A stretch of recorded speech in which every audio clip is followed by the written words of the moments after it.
Stephen Hawking je považován za jednoho z největších světových myslitelů v historii lidstva. I přesto, že trpěl vážnou a nevyléčitelnou nemocí, snažil se vysvětlit tajemství naší existence. Její budoucnost však růžově neviděl. Zničit nás mohou nejen klimatické změny, ale také roboti nebo mimozemšťané. Stephen William Hawking narodil se 8. ledna roku 1942 do rodiny výzkumného pracovníka v oboru parazitologie a sekretářky lékařského institutu. Žil v městečku St. Albans, asi 35 km severně od centra Londýna.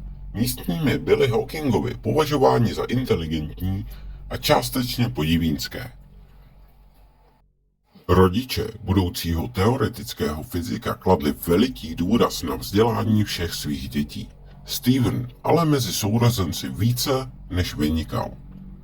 Už na gymnáziu vymýšlel deskové hry, stavěl rádiem ovládané modely lodí a se svými spolužáky vedl zanícené diskuze o mimosmyslovém vnímání, fyzice a nebo náboženství.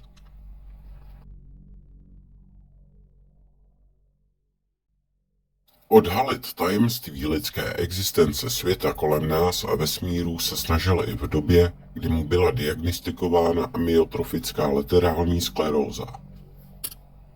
Onemocnění motorických neuronů, mozků a míchy, způsobující degeneraci buněk centrální nervové soustavy, což vede k postupné svalové atrofii. Lékaři mu předpověděli 2 roky života, ale 21letý mladík se díky bohu nevzdal a zůstal naživu více než dalších úžasných 50 let. Za tu dobu sice ztratil řeč a hybnost, ale jeho mysl stále fungovala na 100%. Pomocí speciálního vozíčku a počítačového programu psal knihy, pořádal přednášky a natáčel dokumenty. V těchto pramenech zazněly také jeho předpovědi o budoucnosti lidstva, z nich přechází až mráz po zádech.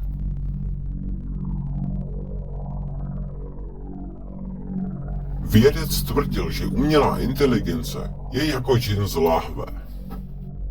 Stephen Hawking tvrdí, že umělá inteligence je jako džin z láhve.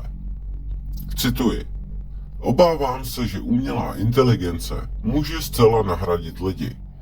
Musíme pokračovat v jejím vývoji, ale je nutné si také uvědomit její reálná nebezpečí. Stačí, aby někdo vyvinul program, který by se sám replikoval.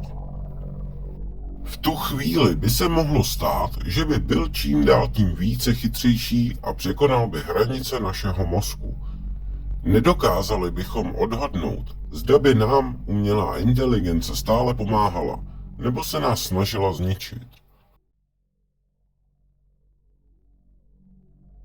V dnešní době se řada vědců věnuje hledání mimozemské inteligence. Kosmolog si ale nebyl zcela jistý, zda je to dobrý nápad. Mohlo by se stát, že pokud by nás navštívili mimozemšťané, výsledek by byl stejný, jako když Kolumbus přistál v Americe. Pro domorodce to byla tragédie. Co si budeme povídat?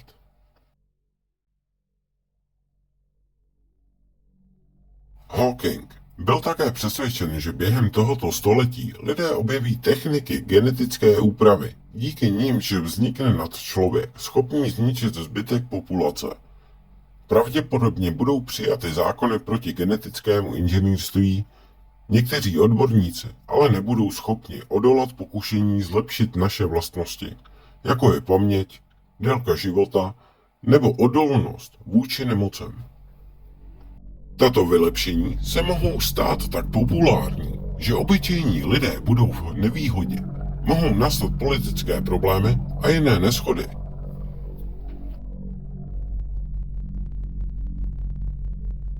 Za další hrozbu, která může zničit naší civilizaci, považoval vědec klimatické změny. Už v roce 2017 upozorňoval, že se blížíme k bodu zlomu. odkud není návratu. Globální oteplování je jediným z největších nebezpečí, jímž čelíme. Katastrofy můžeme zvrátit, pokud budeme jednat hned.